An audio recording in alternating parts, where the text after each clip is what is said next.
اللہ کے نبی صلی اللہ علیہ وسلم کو اللہ نے کتنے پیار سے فرمایا کہ ایک کپڑوں میں لپٹنے والے رات کو کھڑے ہو کر نماز پڑھا کرو.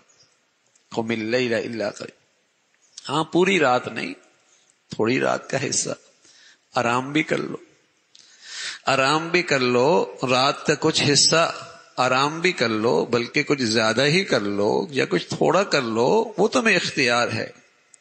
اور اس وقت قرآن کی تلاوت کیا کرو اور ہر لفظ آرام آرام سے پڑھا کرو، صاف صاف پڑھا کرو. ورتل القرآن ترتیلا.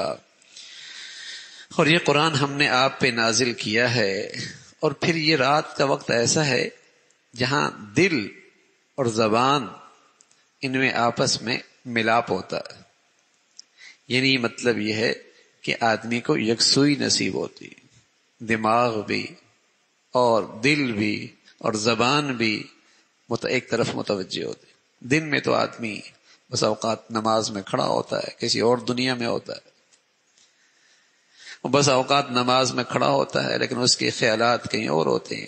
لیکن فرمایا ان ناشئۃ اللیل ہی اشد وطئا واقوم قیلا. یہاں دل اور زبان کا خوب میل ہوتا ہے.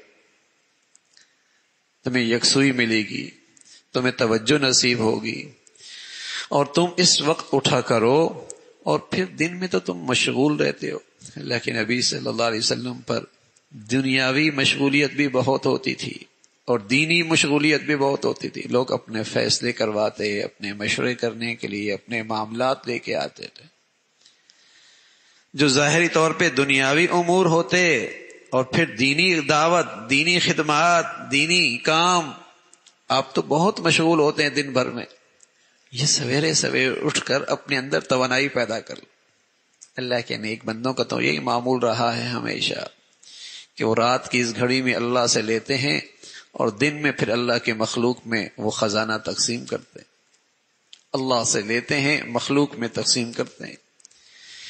تو یہ خلوتوں اور تنہائیوں کی عبادت کی برکت سے دن میں پھر ان کی جو دینی خدمات، دینی دعوت، دینی کام ہوتے ہیں اس میں تاثیر پیدا ہوتی، اس میں برکت پیدا ہوتی، اس میں توانائی آتی ہے. اور پھر اگر آدمی کے اپنے اندر توانائی نہ ہو، کنویں سے پانی نکالتے رہے نیچے کیا آئے گا؟ پھر مٹی آنے لگ جائے گی، مٹی آنے لگ جائے گی. تو اسی طرح جب تک خود اپنی روحانیت کی غذا نہ ہو اور صرف بولتا ہی رہے بولتا ہی رہے بولتا ہی رہے بولتا ہی رہے تو صرف الفاظ رہ جاتے ہیں، اس کی تاثیر ختم ہو جاتی. تو اللہ کے نبی صلی اللہ علیہ وسلم اس امت کے سب سے بڑے داعی اور اس امت کے دین کے سب سے بڑے اللہ کے دین کی خدمت کرنے والے. تو آپ کی یہ خلوتیں، تنہائیاں اللہ سے مانگنے میں گزرتی تھیں. انفرادی عبادت، انفرادی معمولات میں گزرتی تھی. انفرادی عبادت جتنی بڑھیا ہوگی اتنے اجتماعی کام میں برکت ہوگی. مولانا الیاس رحمۃ اللہ علیہ فرمایا کرتے تھے تم اپنی ذات پہ 5 من محنت کرو اور مخلوق پر 1 چٹانک محنت کرو. یعنی اس درجے کی اپنی ذات کا خیال رکھو تب تمہیں اس 1 چٹانک کا فائدہ 5 من سے بھی زیادہ ہوگا.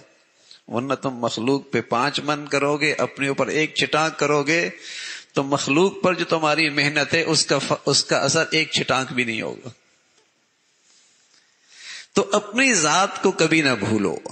جو انفرادی عبادت ہے، تنہائیوں کی عبادت ہے، انفرادی معمولات ہیں. اور یہ مشکل کام، اجتماعیت میں تو بڑا مزہ آتا ہے نا.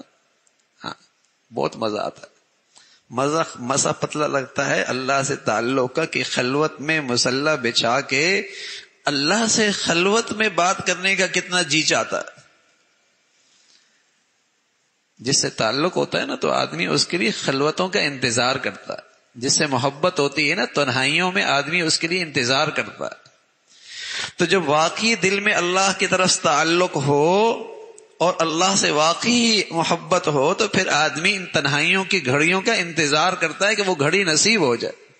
اللہ تعالی ہمیں بھی ایسی کیفیت نصیب فرما دے کہ تنہائیوں میں اللہ سے جی لگے عبادت میں، تنہائیوں میں اللہ کو یاد کرنے کا جی لگنے لگ جائے، تنہائیوں میں اللہ کے سامنے قیام رکوع سجدوں کی توفیق مل جائے،